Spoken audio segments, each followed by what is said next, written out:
What does this mean, especially now that IEBC, I understand, has already written to the Ethics and Anti-Corruption Commission asking for interpretation of Chapter 6 of the Constitution?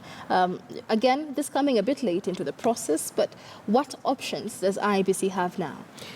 Well, IEBC is playing safe because it's ridiculous for IEBC to write to EACC to interpret for them matters to do with integrity, ethics, and to do with integrity.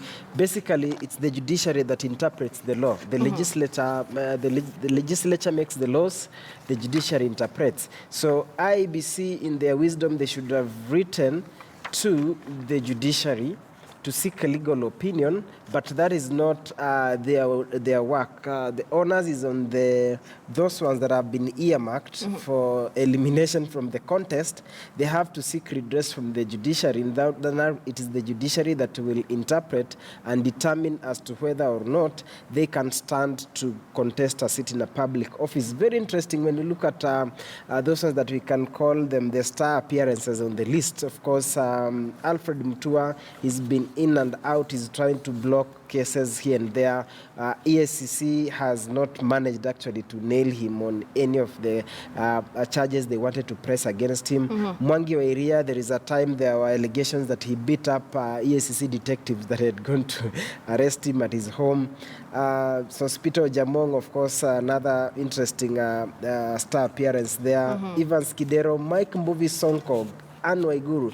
For Anne Waiguru, everybody saw it coming. Remember that she's been dragged through the NYS scandal. Right. She's tried to fight it both at EACC, at Parliament, PSC, and even now she's moved to court. So for her, the cloud of NYS is Anne Waiguru is NYS. So for her, many people could have seen it coming. But you know that after that indictment by the PSC, that further investigations fresh investigations began, she moved to court and said that one cannot happen. So those are some of the interesting. But when you look at the other list, it has Nairobi. It is interesting now that the front runners, or those ones that have been perceived just like at the presidency level, Kidero and Mbuvi Sonko. It is interesting that both now are in the red.